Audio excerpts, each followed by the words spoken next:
Merci à Dieu. Voilà. La parole ce matin veut nous tranquilliser. Je le disais l'autre fois,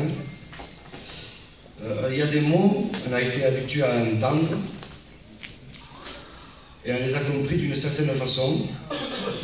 Des mots bibliques. C'est par exemple le mot exhorter. Exhorter, c'est du vieux français. Et parfois, on a cru qu'exhorter, c'était écraser le peuple. Alors qu'exhorter veut dire encourager. Il faut juste comprendre le sens du mot. Parce que nous, souvent, on ne comprend pas assez le sens du mot. Et la parole, elle veut nous encourager. Il semblerait aujourd'hui que plus on écrase le peuple, plus on est spirituel. À la fin, il ne va plus rien rester, ça va être un carnage. C'est vrai, Jésus. C'est vrai. C'est pas ça. Dieu c'est pas ça. Amen. C'est vrai, Jésus. Amen. Dieu c'est pas ça. Le Seigneur veut nous encourager. Parce qu'il sait que la vie n'est pas évidente. Je disais ça, j'ai essayé de mettre l'autre fois un petit mot, je le fais de temps en temps. Vous imaginez les frères, les anges, ils n'ont pas de problème financier. Ils ne connaissent pas ça. Ils n'ont jamais de maladie, jamais malade, jamais de deuil.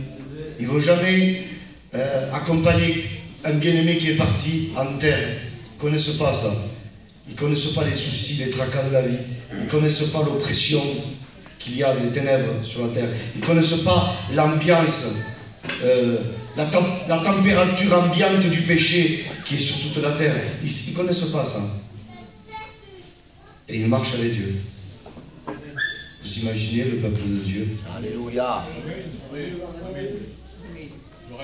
Dans une terre corrompue, où il y a des problèmes jusqu'à ne plus pouvoir, où on passe les deuils, où on passe les misères, où on passe les problèmes de maladie. Et nous, on marche avec Dieu. Quelle puissance de la foi. Quelle puissance. Je comprends. J'arrive à comprendre les anges. Vous imaginez? Parce qu'écoutez, les anges voient Dieu. Ils ne marchent pas par la foi, les anges. Ils voient, ils contemplent Dieu constamment. Nous, je ne sais pas vous, moi j'ai rien vu, moi. J'ai pas vu d'ange. C'est possible d'en voir. Moi, j'en ai pas vu. Moi, j'ai vu beaucoup de misère depuis que je me suis converti. Mais j'ai vu la fidélité de Dieu dans mon cœur. Amen. J'ai rien vu, moi. Vous avez rien vu, vous. Eux, ils voyaient tout. Vous avez plein de problèmes. Eux, ils n'en ont pas. Écoutez bien, regardez la puissance de la foi. Mais les anges ne croient pas plus en Dieu que nous.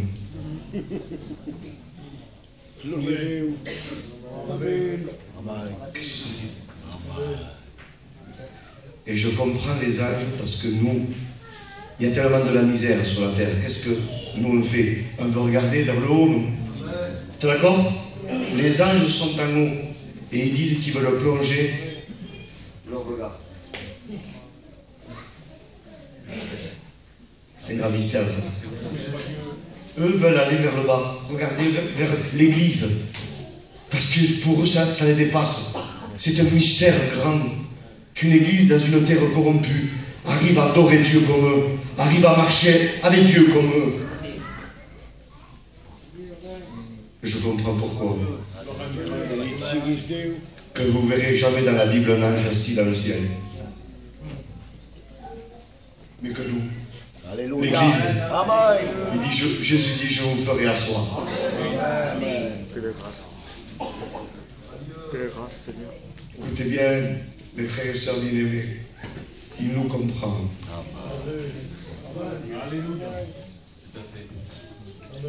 Il nous comprend parce qu'il s'est fait homme. Il a passé les épreuves en toutes choses. Il a été tenté en toutes choses, sans jamais pécher. Mais il nous comprend. Il sait ce que c'est, la terre. Alors, je voudrais que le peuple de Dieu prenne courage ce matin. Merci. Vous êtes beaux aux yeux de Dieu. Le Seigneur, il nous aime d'un amour insondable, inimaginable, inexprimable, inexplicable. Merci, Jésus. Merci. L'amour de Dieu envers nous.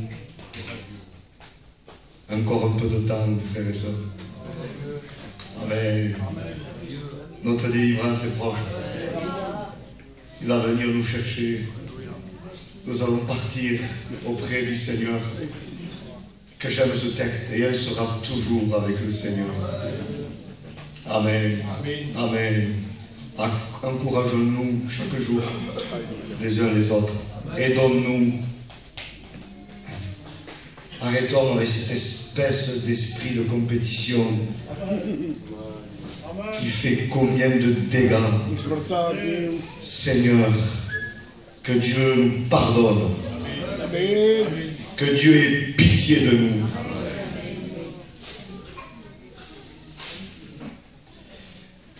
Dans le ciel, il n'y a plus de comité, vous savez. Il n'y a plus de bannières. Il n'y a plus de drapeau. Il n'y a plus de cloison. Il y a dans le ciel l'église de Jésus-Christ. Amen. Je voudrais un peu de mots. Je voulais vous apporter, vous avez vu l'homme comme il est. Je pensais, moi, avec mon cœur, comprenez, je voulais vous parler de l'écoute ce matin, je voulais vous parler aussi, continuer peut-être sur la voie du Seigneur. Il y a tellement de choses à expliquer. Mais ce matin, je voudrais qu'on comprenne un peu. Je ne pourrai pas rentrer dans tous les détails et les paramètres, je vous le dis par avance.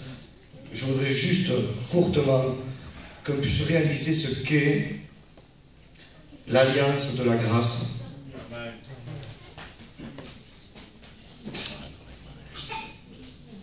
La Bible parle de plusieurs alliances.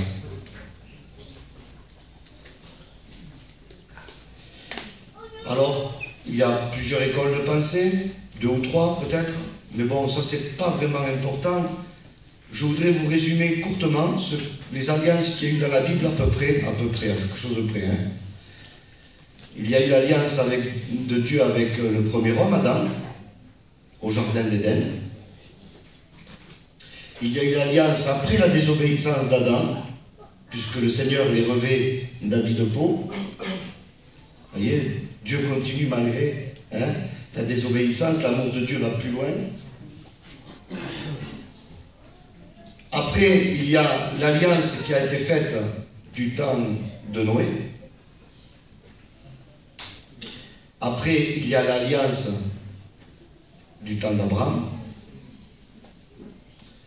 Après, il y a une alliance du temps du Sinaï, de Moïse. Il y a une autre alliance quand Israël est rentré au pays de Canaan. Il y a eu des clauses données par Dieu. Il y a eu l'alliance davidique, l'alliance de David. Il y a la nouvelle alliance. Celle-ci, c'est celle de la grâce. Elle est faite en son sang.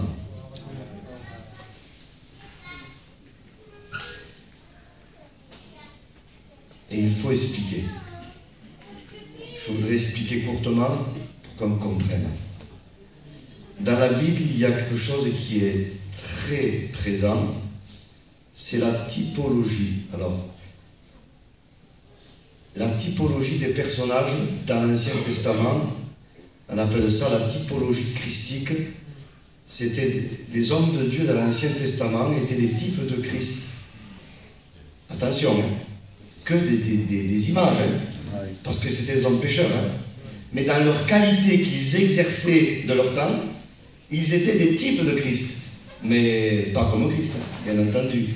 Tous étaient pécheurs et entièrement privés de la gloire de Dieu. Mais dans ce qu'ils émanaient de leur temps, c'était des images de celui qui allait venir. Ce qui a été pour les personnages concernant le véritable qui est Christ, l'est pour les alliances. Toutes les alliances avant celle de la grâce n'étaient que des types si je puis m'exprimer ainsi, de la véritable alliance. Parce que l'alliance de la grâce, c'est marqué dans plusieurs textes, par exemple, Ésaïe 53, Ésaïe 55, verset 3. Je ferai avec vous une alliance éternelle. Je voudrais, mes frères et sœurs, que vous pesiez ce mot. Pourquoi les autres avant ne l'étaient pas éternels et pourquoi celle-ci est éternelle? Parce que là, c'est prophétique, ce Ésaïe. Vous savez que c'est le prophète messianique. C'est prophétique. Tout est centralisé sur Christ. Christ est l'aboutissement de tout. Et d'ailleurs, l'Église, on l'a vu, on l'a dit hier avec les frères, la mariée, l'épouse, en hébreu c'est le mot kala. Kala veut dire la terminaison. Ça veut dire l'Église, mais ça veut dire aussi ce qui termine. C'est pour ça que la Bible termine par l'épouse. Parce que c'est vraiment la conclusion du plan de Dieu. Et Dieu va parler au prophète Ésaïe. Je ferai avec vous une alliance éternelle.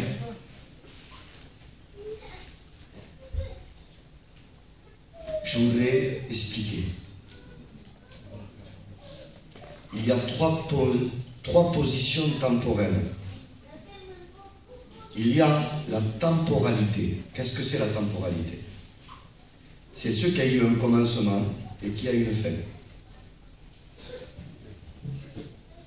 Il y a l'éternité. L'éternité, c'est ce qui n'a jamais eu de commencement et qui ne connaîtra jamais de fin. Ça veut dire que l'éternité, elle ne peut pas l'appréhender avec notre cerveau. On peut essayer de comprendre, mais en fait, à notre cerveau, elle est incompréhensible.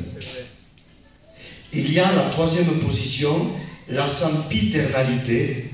Alors je voudrais vous dire, mes frères et sœurs, vous serez, et moi non plus, jamais éternels. Par la grâce, nous devenons sempiternels. Pourquoi? Nous avons connu un commencement. Et la sempiternalité, c'est prendre l'éternité au passage. Je connais un commencement, je ne connais plus de fin. Amen. Amen. Amen. À la gloire. Il nous fait rentrer dans son éternité. L'alliance de la grâce est éternelle comme Dieu est éternel. Gloire à Dieu. Cela veut dire qu'elle était dans la pensée de Dieu de toute éternité.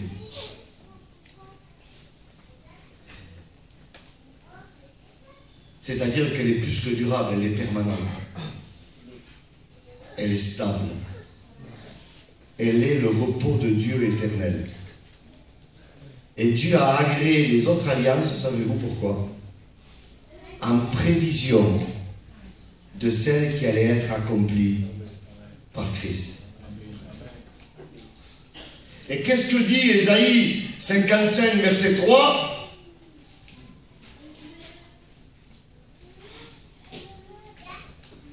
Brit olam, chasdi David, enehem manim. Je ferai une alliance avec vous éternelle, une alliance assurée, une alliance sûre, une alliance solide, une alliance qui ne tremblera pas, une alliance qui ne bougera pas. C'est du mot aman, la foi, la fidélité, ce qui est permanent. Frères et sœurs, mon frère, ma sœur, souffle. La solidité de ta vie chrétienne ne repose pas sur toi.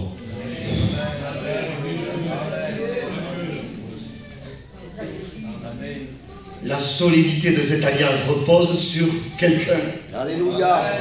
Gloire à Dieu. Pas sur des gens. Mais c'est trop fort, nous. On aurait cru que notre vie chrétienne reposait sur nous. C'est par nous le rocher.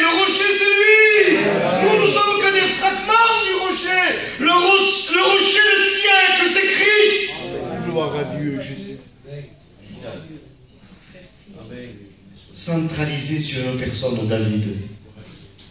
Mais quand Isaïe dit ça, vous êtes avec moi? David est mort depuis 400 ans. Je continue encore. Amen. Ézéchiel 35, verset 24. Dieu prophétise. Et il dit, mon serviteur David sera roi au milieu de vous.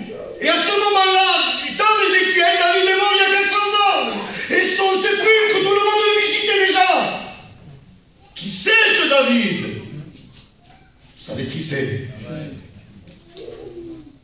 Le vrai David. Amen. Amen. Amen. David veut dire bien-aimé. Et quand Jésus passe par les eaux du baptême en Matthieu 3, Dieu parle. Il dit, voici mon fils bien-aimé, voici mon David, en qui j'ai pris plaisir. C'est lui, mon David. Amen. Vous savez que le passage du baptême de Jésus est extraordinaire.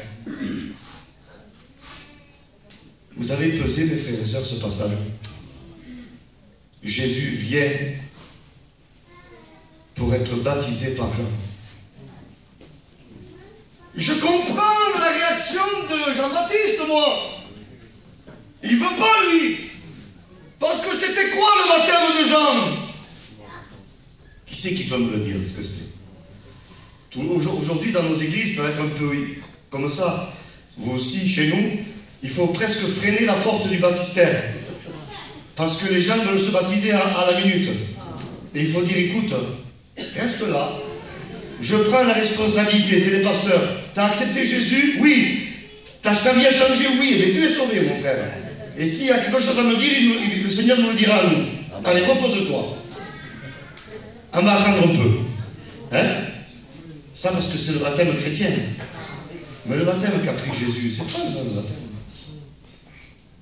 Et Jean baptisait du baptême de repentance. Les gens venaient être baptisés, confesser leurs péchés. Comprenez. Comprenez. Et Jésus vient vers Jean en disant, baptisez-vous. Vous imaginez ce que les gens auraient pu même voir? Jésus s'expose. Hein? Peut-être qu'il a péché, peut-être qu'il a des choses à se reprocher puisqu'il vient au baptême de repentance. Non. Jésus devient comme l'agneau substitut. Il prend l'identité de tous les coupables. En voulant dire, je me baptise pour eux. Parce que là, le baptême de Jean-Baptiste est le symbole de la mort et de la résurrection de Jésus. Jean-Baptiste, et là on voit vraiment l'alliance éclatée de la grâce. Jean-Baptiste est le sacrificateur officiel du ciel. Vous êtes avec moi? Il n'avait plus l'officialité des hommes. Hein? Parce que les sacrificateurs officiels, il y avait Anne, il y avait Caïn, il y avait 24 classes de sacrificateurs à Jérusalem. Il y en avait. C'était des classes. Et dans ces classes, il y avait beaucoup de sacrificateurs. Il y en avait des centaines et des centaines. Jean-Baptiste, lui, il voit une Jérusalem corrompue. Il sort, il va dans le désert, je vous l'ai dit hier. Mais il garde l'officialité du ciel. À un point que l'agneau de Dieu vient chercher un sacrificateur. Il est passé à Jérusalem, ils avaient les habits, tout l'apparat, mais il n'y avait plus l'œil de l'onction du sacrificateur. Ils n'ont pas discerné en Jésus l'agneau, tandis que l'agneau vient vers Jean. Et dès que Jean voit Jésus, il dit, ça y est, voici l'agneau de Dieu. L'agneau cherche à être sacrifié. C'est un acte volontaire. À l'époque, les agneaux, il fallait les forcer à la mort. Bien sûr, c'est normal, Jésus lui va. Là, vous avez toute l'image de la croix. Et Jean-Baptiste va symboliquement, étant sacrificateur, sacrifier l'agneau en le plongeant dans l'eau. Quand Jésus est plongé dans l'eau, c'est sa mort. Et Jésus, quand il sort de l'eau, c'est la résurrection. Et c'est à ce moment-là que le ciel se déchire. Un ciel cousu par Dieu lui-même. C'était Dieu qui avait cousu le ciel, parce que Dieu n'était plus d'accord avec le péché terrestre, l'humain qui était rentré dans la désobéissance. Dieu avait cousu le ciel, parce qu'à la base, le ciel et la terre ne faisaient qu'un. Dieu se promenait dans le jardin. Mais Dieu a cousu le ciel. Personne ne pouvait arracher ce que Dieu avait cousu, si ce n'est celui qui avait cousu. Et quand, devant ce symbolisme, Dieu déchire ce qu'il avait cousu, Dieu change d'attitude. Devant le symbolisme du crucifié. Je comprends Jean-Baptiste. Jésus vient, maintenant vous êtes avec moi. Il dit, mais c'est moi qui ai besoin d'être baptisé par toi. Ils vont dire, c'est moi le pécheur. Qu'est-ce que dit Jésus? Laisse faire maintenant. Il est convenable que nous accomplissions toute justice. Toute la justice est là. Toute la justice est dans l'œuvre expiatrice de Jésus. Toute notre justice, à nous, elle était comme un vêtement souillé. Il nous a rachetés de la malédiction de la loi en devenant malédiction pour nous. 2 Corinthiens 5, verset 21. Lui qui n'a jamais connu le péché, il a fait devenir péché pour nous, pour que nous devenions en lui justice de Dieu. Aujourd'hui, nous sommes justice de Dieu, par le moyen du sang. Amen. Quand il dit qu'il a été fait péché pour nous, Jésus n'a jamais péché, vous avez compris. Mais il s'est revêtu de notre culpabilité. Et l'alliance de la grâce, c'est ça. Alors, on est ensemble ce matin. Je vais être le plus court possible. Déjà, ce que je vous ai dit, je suis content de vous l'avoir dit, parce que ça ne repose pas sur toi. On va comprendre pourquoi. Pourquoi les autres alliances ne tenaient pas? Et vous allez comprendre. Ce n'était pas du côté de Dieu que ça ne tenait pas. Dieu était le maillon fort, mais lui-même le maillon faible. Donc Dieu voulait faire alliance avec son peuple, mais comme les hommes étaient le maillon faible, il rompait ces alliances. Et qu'est-ce qui se passait? Dieu étant juste et saint, envoyait un jugement pour aller après à une autre alliance. Et ainsi de suite. C'est-à-dire que rien ne pouvait être amené à la perfection, pas par rapport à Dieu, mais par rapport à la faiblesse de l'homme. C'est ce que dit Paul en Romains 8. La faiblesse de l'homme. Ce qu'il y a de merveilleux dans l'alliance de la grâce, c'est que dans la grâce, Dieu fait sa part. Vous êtes avec moi?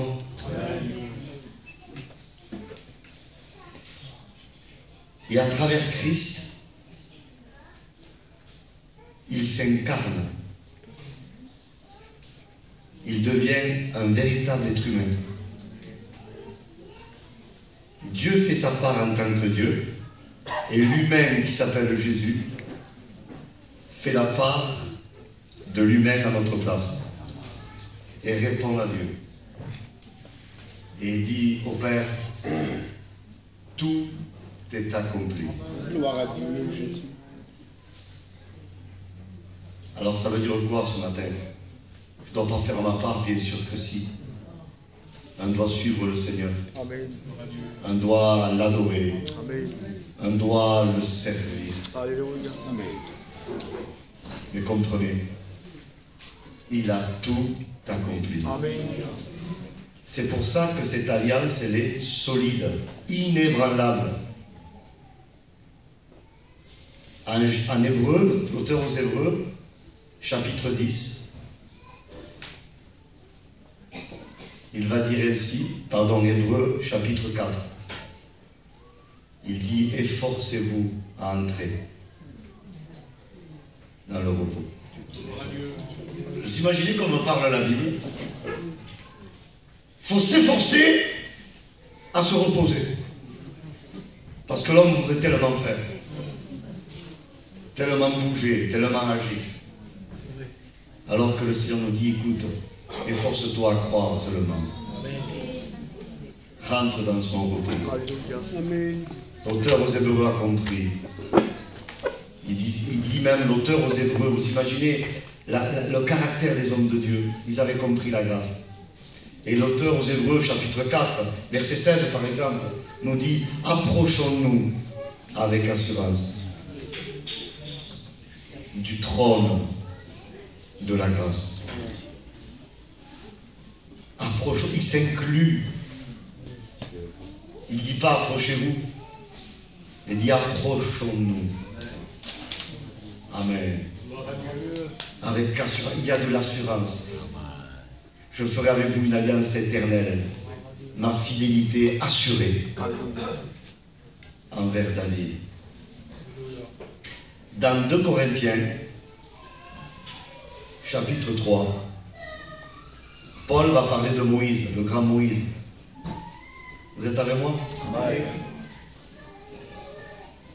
Et Paul va dire que Moïse mettait un voile sur son visage.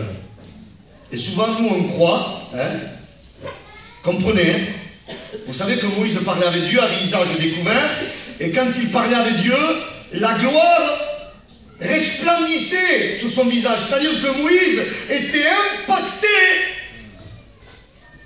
par la gloire de Dieu.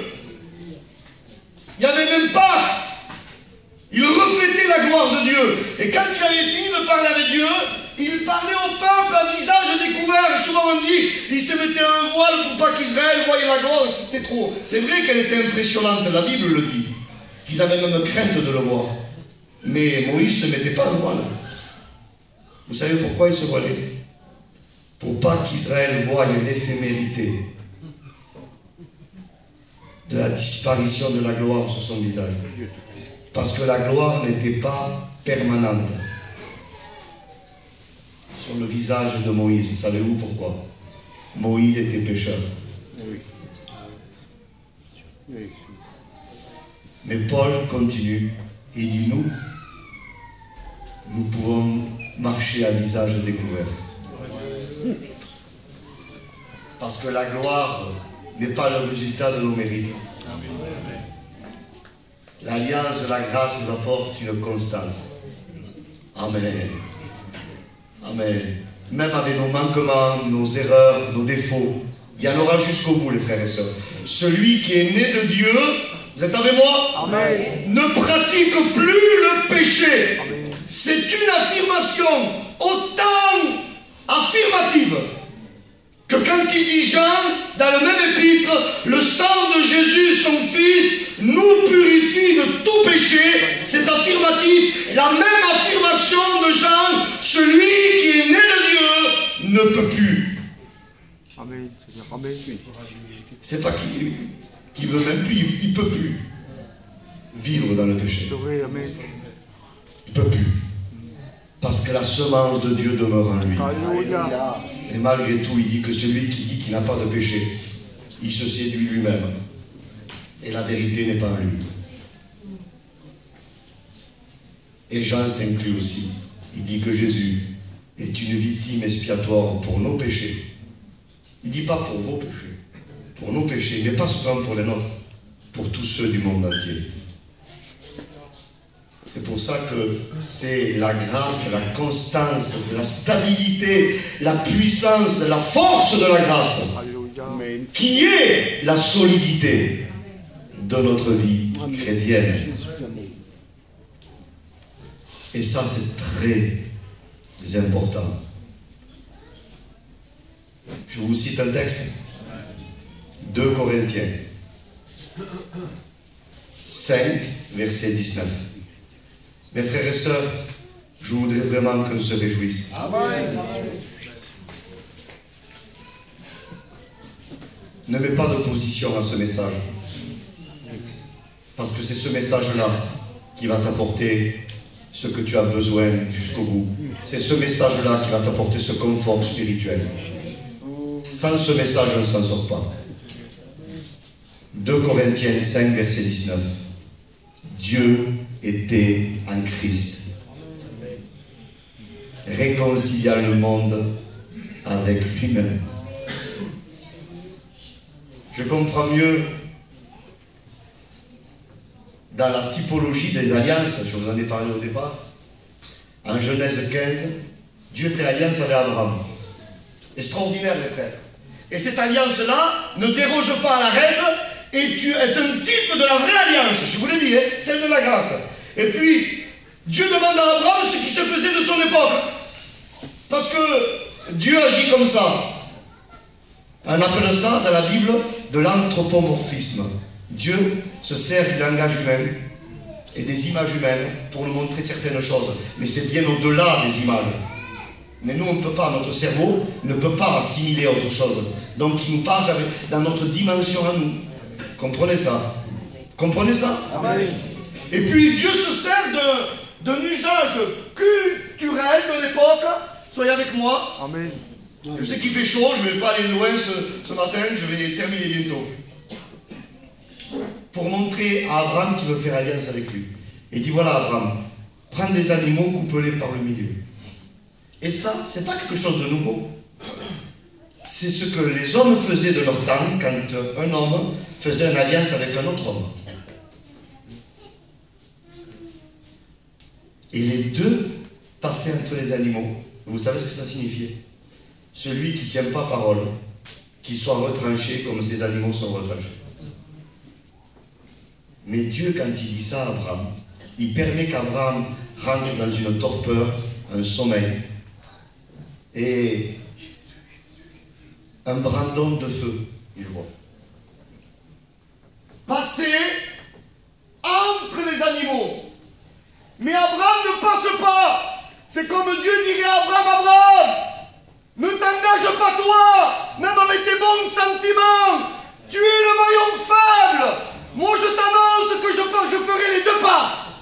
Je fais la tienne aussi. Il n'y a que moi qui passe. Et vous savez ce qui signifie ce brandon de feu? Lapide Esh. C'est une torche, les frères. Dans le texte hébreu, c'est une torche. Et il y a un parallèle dans le Nouveau Testament, en Apocalypse 21. Il dit que la nouvelle Jérusalem, la gloire de Dieu l'éclaire. Par quel moyen? L'agneau et son flambeau. Amen. Et vous savez ce que ça veut dire, lapide? C'est une partie de bois enflammée par le feu. En fait, Abraham a vu un morceau de bois embrasé par le feu passer entre les animaux. Le bois, c'est l'humanité de Jésus. Le feu, c'est la divinité. Et là, Abraham est devant un spectacle extraordinaire. En disant, je fais ma part en tant que Dieu, mais je ferai ma part en tant qu'homme. Car le médiateur entre Dieu et les hommes, c'est Jésus, homme. Alors ce matin, souffle. Je voudrais que le message te porte du repos. Abraham veut une postérité. Nous, on pourrait le spiritualiser ce matin, les frères. Abraham cherche une postérité et puis il rentre dans un fatalisme. Mais c'est Eliezer, c'est mon serviteur. Je n'ai pas d'enfant. Je vais donner tout ce que j'ai à ce serviteur. Hein? Et Dieu parle à Abraham. Genèse 15, tout ça. Il dit, Abraham ne craint pas. Abraham veut la bénédiction, veut la postérité. Il dit, je suis ton bouclier. C'est moi qui prendrai la foudre à ta place, Abraham. Et je suis le vrai texte, hein, ta très grande récompense. Les versions secondes ont mal traduit. Je suis ton bouclier et ta récompense sera très grande. Le texte hébreu ne dit pas comme ça. Il dit, je suis ton bouclier et ta très grande récompense. Les frères, notre héritage, c'est pas de l'or. Qu'est-ce que j'en ai à faire, moi? Des perles, qu'est-ce que j'en ai à faire?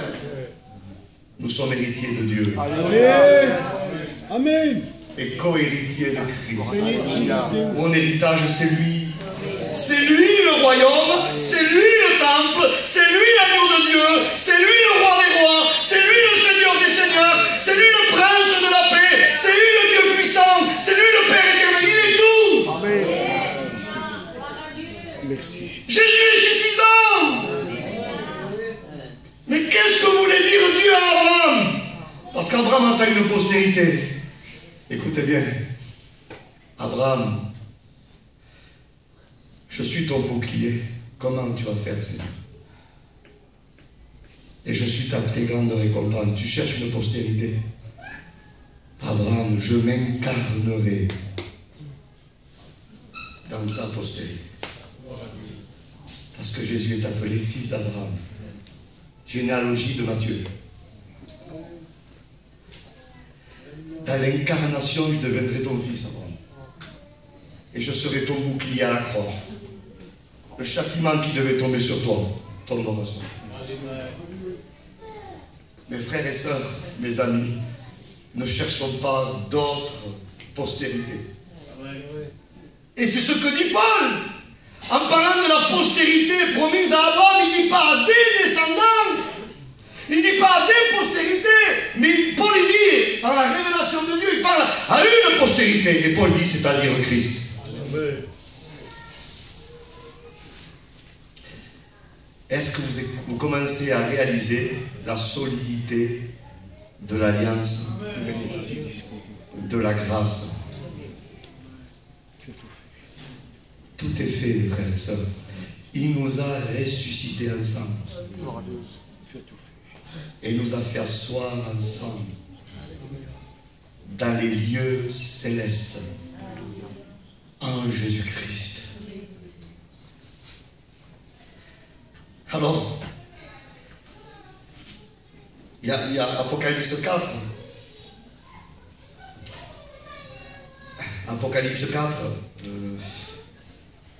Dieu dit, le Seigneur dit à Jean, à cette période-là, il a 90 ans, 95 ans, c'est un vieillard, il a marché avec Dieu toute sa vie, il a eu des misères. Dieu l'a appelé toujours à descendre. Toute son existence. Jamais Dieu a dit à Jean, allez, élève-toi. Jamais, jamais. Il n'a jamais dit à Abraham, monte.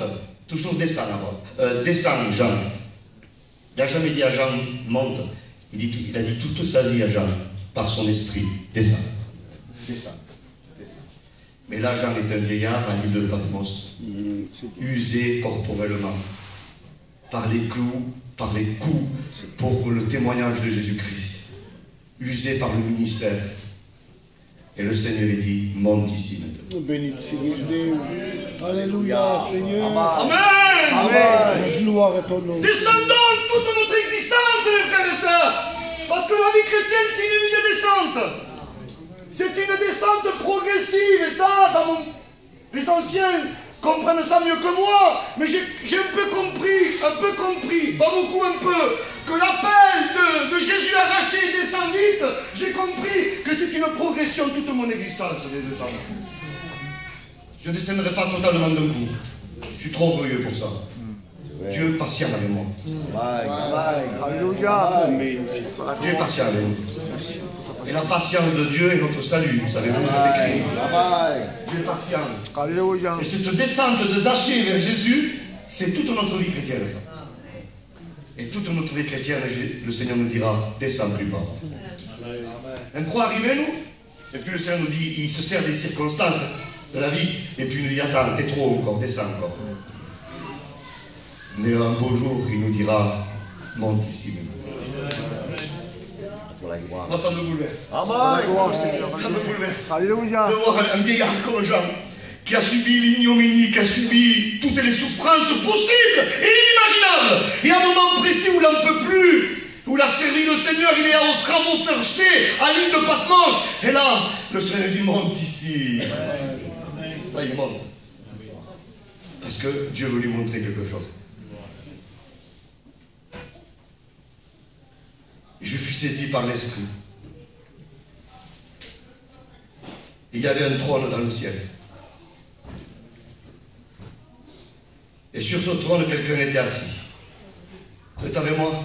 Amen. Celui qui était assis avait l'aspect d'une pierre de jaspe et de sardoine. Je vous ai souvent dit ça. Mais ça va dans le message, je suis obligé d'expliquer 2 secondes, si vous permettez. Amen. La jaspe est une pierre totalement opaque. Écoutez bien, elle est belle la jaspe, mais elle laisse rentrer aucun rayon de l'extérieur. Rien ne rentre. C'est ce que Dieu est dans son attribut de sainteté. Il est totalement séparé. Et on ne pouvait pas rentrer.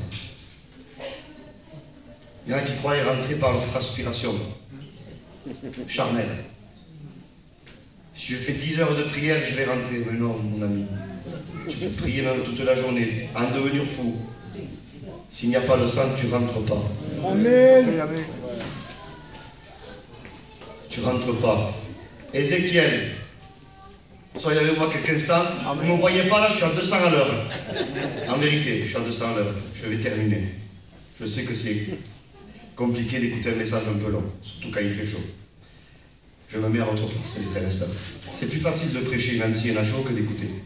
J'en suis conscient aussi. Ézéchiel 44, verset 18, nous parle, je vous ai souvent parlé de ça. C'est concernant le 3e temple, et Dieu dit aux sacrificateurs, attention, ne portez pas la ceinture de lin à l'endroit qui peut inciter la transpiration, parce que la transpiration de la chair était impure dans la présence de Dieu. Tout l'effort humain sans le sang. Amen. Amen.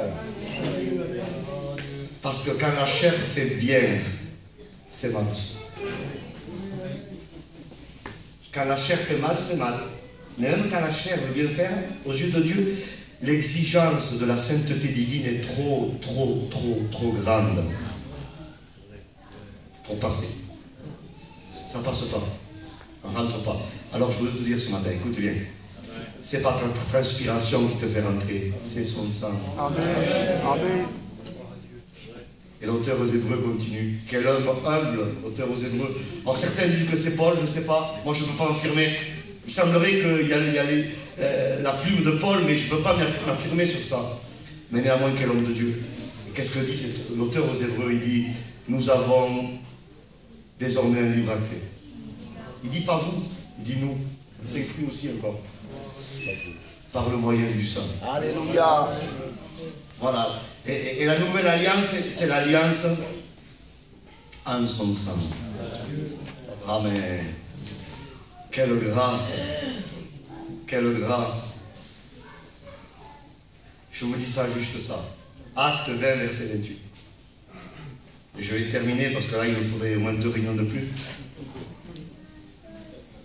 Il dit à nous, les pasteurs, faites paître l'église de Dieu. Alors, les traductions ont voulu équilibrer. Ah, et quand l'homme veut équilibrer la Bible. Quel dégât. Parce que parfois, on veut surprotéger lui. Vous permettez que je vous dise quelque chose? Amen. S'il vous plaît. Amen. Et si je pars au ciel avant vous, ne pensez pas à Michael, mais pensez à ce que je vous ai dit. Dieu ne surprotège pas. Dieu protège. Ça suffit. Amen, Jésus. Parce que la sous-protection vient de l'homme, mais la surprotection vient de l'homme. Et quand l'homme veut surprotéger, il détruit plutôt qu'autre chose. Parce que la Bible est parfaite. Amen. Rien de plus, mais rien de moins. On ne peut pas nous surprotéger. Faites paître l'église de Dieu qui s'est acquise par son propre sang. Alors on a vu trop fort ce passage. Vous savez ce qu'on a traduit dans différents manuscrits? Faites paître l'église du Seigneur qui s'est acquise par son propre sang. C'est vrai! Mais là il parle du sang de Dieu, le texte littéral. Bien sûr que Dieu n'a pas de sang, Dieu est esprit. Mais c'est le Dieu incarné. La jaspe, on ne pouvait pas rentrer. Mais Jean contemple encore. Il dit, il a l'aspect d'une pierre de jaspe, mais il y a autre chose. Il voit l'aspect d'une pierre de sardoine. Vous savez, je l'ai souvent prêché ce texte. Vous permettez que je Amen. parle d'une expérience que j'ai faite avec le Seigneur? Je ne suis pas un visionnaire, je ne suis pas un prophète, je le répète, hein. Vraiment pas. Moi, ma prophétie, c'est la Bible. Hein. Quand je lis la Bible, je sais que Dieu me parle. Après, on peut se tromper. Entre guillemets, c'est très difficile d'avoir une réponse de Dieu quand il y a des sentiments au fond. Parce qu'on aurait tendance à aller toujours dans les sentiments et percevoir la voix de Dieu dans nos sentiments. Dans ce qu'on veut, au fond. Alors on dit, hein, je veux être neutre. C'est dur. Hein. C'est pas évident. Hein. Parce qu'on aurait tendance de percevoir la direction qui nous irait. On voit tout venant de Dieu quand ça va dans notre sens. Vous comprenez, hein? Très bien. Quand on lit la Bible, ben voilà, c'est la parole de Dieu. Je revenais de mission, je crois que c'était avec les frères de Arles. Je revenais chez moi, et puis le lendemain ou le soir, je ne sais pas, je vais promener ma petite dans un parc. Et devant mon Dieu, je vous le dis, parce que je suis à l'aise avec vous ce matin, ça ne m''a jamais arrivé comme ça. Et j'étais sous ma chaise longue, je n'avais pas prié 10 heures, non. Je n'avais pas mérité ça, pas du tout, non. Et j'ai vu une pierre en vision. Et quand j'ai vu cette pierre, je ne la connaissais pas dans le visuel. Et le Seigneur m'a dit, ça, c'est la pierre de sardoine. Et la pierre de sardoine, elle a couleur de chair et de sang. C'est incroyable. Et nous représente l'incarnation de Dieu en Jésus. Amen. Alors, j'en vois un Dieu fermé. Donc, quelque part, a priori, il n'y a pas de chance du tout, quoi. Mais il voit prophétiquement, il voit l'image de l'incarnation du sang. Et c'est ça, Dieu. Il a fait notre part et il a fait sa part. La pierre de jaspe, c'est la divinité. La pierre de sardoine, c'est Jésus homme. Et là, on voit les deux anneaux de l'alliance éternelle qui ne se rompra jamais. Parce qu'elle ne dépend pas de nous. Elle dépend du Dieu parfait. Vous êtes avec moi? Et elle dépend de l'homme parfait. Le Dieu parfait, premier anneau, et l'homme parfait, deuxième anneau. Ça ne peut pas casser. C'est incassable. C'est pour ça que cette alliance, elle est éternelle. Et qu'est-ce que j'en vois encore?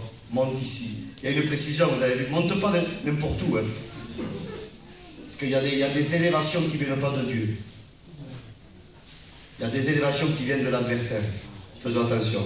Mais Dieu nous fait monter dans quelque chose de précis pour nous montrer ce qu'il a fait. Et il voit un arc-en-ciel. C'est beau. Couleur de l'émeraude, à couleur verte. La terre. Dieu fait alliance avec la planète Terre. Une alliance éternelle. Parce qu'il y a un nouveau ciel et une nouvelle terre qui nous attend. Où la justice habitera. Et je ne sais pas, les frères qui sont venus en Israël avec nous, on a vu en Israël un arc-en-ciel.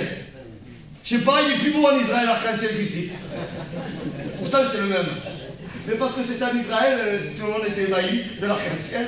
Et un frère, le frère Richie, vous connaissez, a donné une note et qui était très importante.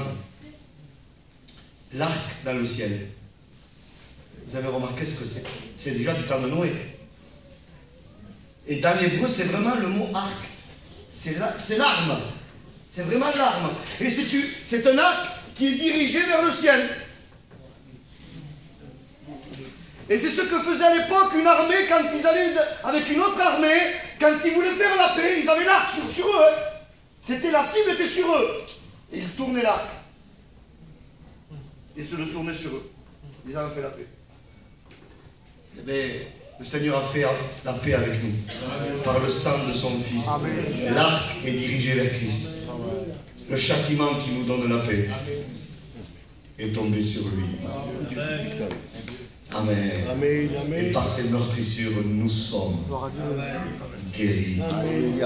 Qu'est-ce que vois? Je termine. C'est fini, je termine. Les 24 sacrificateurs. Vous trouverez ça, 1 Chronique 24. David institue 24 classes de sacrificateurs. Et pour les grandes fêtes annuelles, les 3 fêtes principales, pour la Pâque, pour la Pentecôte et pour la fête de Sukkot, des tabernacles, il y avait les 24 classes de sacrificateurs réunis. Un homme représentait sa classe, un sacrificateur. Et là, les 24 anciens représentent la totalité du peuple de Dieu dans le ciel, par l'enlèvement. Mais ce qui m'a touché, vous savez quoi? Je ne peux pas lire tout ça. Hein. Il y a trop de renseignements. Mais ils ont un vêtement blanc, des couronnes d'or. Et je comprends les sacrificateurs. Vous savez ce qu'ils font? Les gens voient ça. Ils prennent la couronne sur leur tête. Je pense que c'est ce qu'on devrait faire. Et on le jette à ses pieds. Alléluia. Et j'aime bien l'attitude de Dieu. Dieu aurait pu dire, vous avez des couronnes, hein, mais laissez-les-moi à mes pieds. Hein. C'est moi qui ai tout fait. Dieu donne. C'est pas ce qu'il fait. Il leur donne sur la tête. Parce qu'il veut que ce soit une action volontaire. Amen. Dieu ne nous force pas à l'humilité. Dieu ne nous force pas aux œuvres. Il veut notre part. Il veut qu'avec notre libre arbitre, on prenne des décisions. Dieu les revêt de ses couronnes sur la tête, il les couronne. Mais après, les sentiments de Dieu dans les 24 anciens font que ils prennent leur couronne et ils les jettent à tes pieds. En voulant dire qu'elle mérite là. Aucun. Tu as tout. T'accompli. Amen. Amen. Alors souffle un bon coup ce Gloire matin. à Dieu, Jésus. Cherche Dieu, jeûne, prie, pour recevoir tout ce que Dieu veut te donner. Mais sois tranquille. Sois tranquille. Je voudrais que le cœur du peuple soit tranquillisé. Sois tranquille. Il a tout fait. C'est pas toi la solidité de ta vie chrétienne, c'est lui. Tout est centralisé sur Christ. Quelle heure il est, les frères? Allez, je termine. Un texte fort. Tiens, je ferme la Bible, allez. Le fait de fermer la Bible, les gens font. Mais ils se trompent des fois. Je la rouvre. Gardez-le dans votre cœur, ça. Écoutez, Dieu a été rassasié totalement. On n'a pas besoin de le rassasier, nous. On s'est trompé, les frères. Jésus remet les choses à l'endroit. En Jean 15, verset 5. Texte extraordinaire. Parce que Jésus remet les choses à leur place. Et il dit à ses disciples, attendez, vous n'avez pas compris. C'est moi qui suis le vrai cep. Et c'est vous qui êtes les serments. En voulant dire que les serments ne se prennent pas pour les ceps. C'est pas vous qui allez me nourrir quand même. C'est pas vous qui allez me rassasier. C'est moi qui vous rassasie. Parce qu'en Israël, Israël était appelé la vigne de Dieu. Mais c'est un temps de patience, ça. Dieu a supporté une justice humaine en prévision de la vraie qui allait venir. Mais quand Jésus vient, il remet les choses à l'endroit. C'est plus vous qui allez produire. C'est pas vous la source. C'est moi. Jérémie 17, verset 13. Vous m'avez abandonné, moi, la source d'eau vive. C'est bien de faire, mais avec quelle source on le fait? Faisons ça avec la source de la grâce. C'est lui seul qui est la source. Je vous dis ça, juste ça. J'avais mis les choses à l'envers, moi, dans ma conception erronée. Et plus je vais, plus le Seigneur m'éclaire un peu, comme les serviteurs de Dieu. Un texte que je le dis aux frères en Portugal. Je n'ai pas médité, je l'ai contemplé. Vous savez combien de temps? Je suis resté 3 mois sur ce texte et je ne faisais que le regarder. Amen. Comme un fou. C'est pas possible, Seigneur. C'est Genèse 6, verset 8. La terre est corrompue. Tout homme avait perverti sa voie. Mais Noé trouva grâce aux yeux de l'Éternel. Et plus bas, il dit, Noé était intègre et juste et marchait avec Dieu. Et moi, à ma honte, les frères, vous savez ce que je prêchais, moi? Il a trouvé grâce parce qu'il était intègre et juste et marchait avec Dieu. Comme la grâce avait besoin d'un déclencheur humain. Mais là, on est à l'envers. Là, c'est Noé que le serpe et Dieu le serment.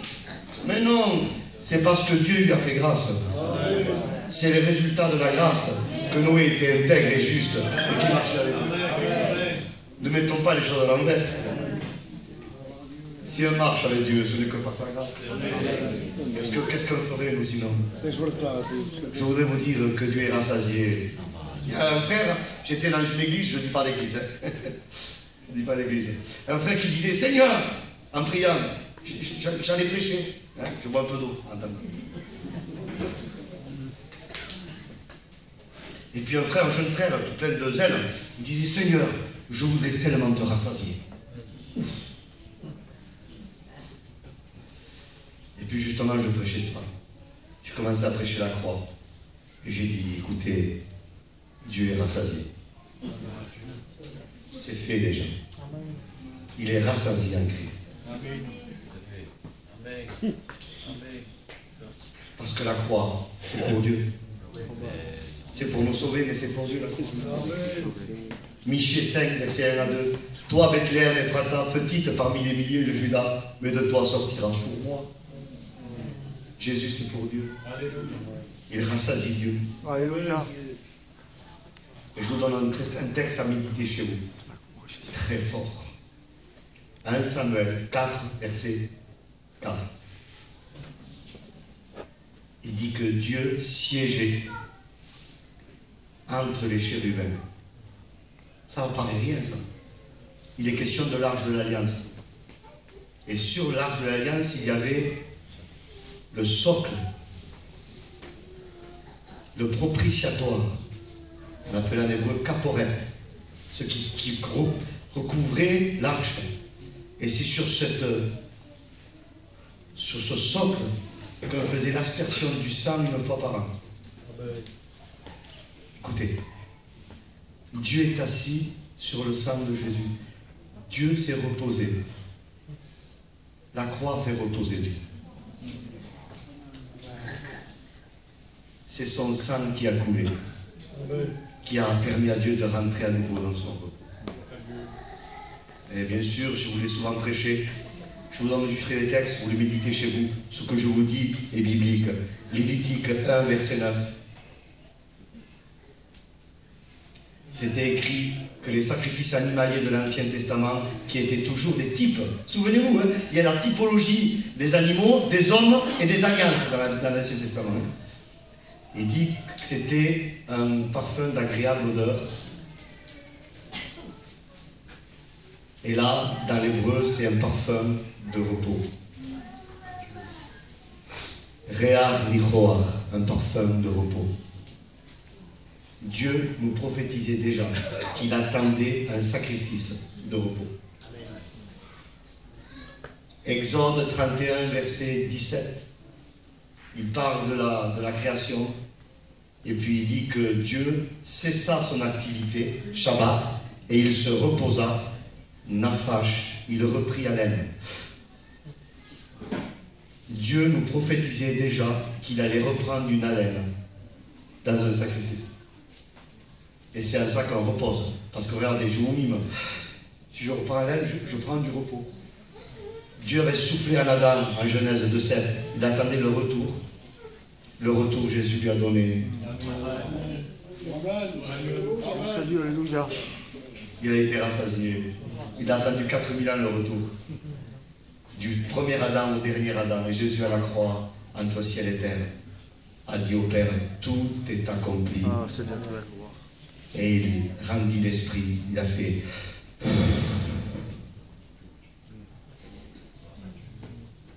Nafash. Cette haleine est partie vers Dieu. Et les poumons de Dieu se sont gonflés à nouveau. Dieu reprend haleine à ce moment-là. Et Dieu se repose à ce moment-là. L'odeur de repos. Alléluia. Réar Nichor. C'est pour ça que Dieu, en acte 2, souffle à nous sans le retour de la croix, Dieu ne pouvait pas souffrir. Mais parce que ses poumons ont été rassasiés. Amen. Un acte de Dieu souffle à nouveau sur l'Église. Or, c'est pour ça que je me suis tué hier à vous dire que la Pentecôte, ce n'est pas un mérite humain. C'est une résultante de la croix. Les dons sont un résultat de la croix. Les ministères sont un résultat de la croix. Tout ce que Dieu te donne sont un résultat de la croix. Rien n'est à nous. Tout vient de lui. Tout vient du Père des Lumières, à qui il n'y a aucun changement, aucune ombre de variation. Tout don parfait descend d'amour. Alors si vous avez compris un peu, je l'espère, pas peut-être tout, mais un peu, que Dieu permette que ça apporte de la tranquillité, du repos, de la joie, de suivre Jésus. Pas de le suivre par force, mais une joie de Dieu. Amen. Souffle un bon coup. Tout est accompli. Amen. Le rocher, c'est lui. Repose-toi sur lui ce matin. Un baisse sur le front. Seigneur, nous te bénissons. Amen. Merci pour cette alliance indestructible.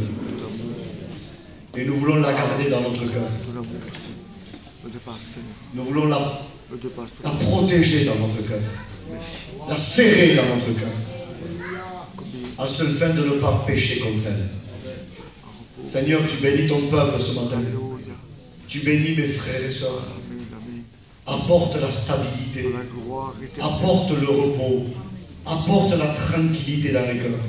Seigneur, dans le nom de Jésus. Merci, Père. Amen.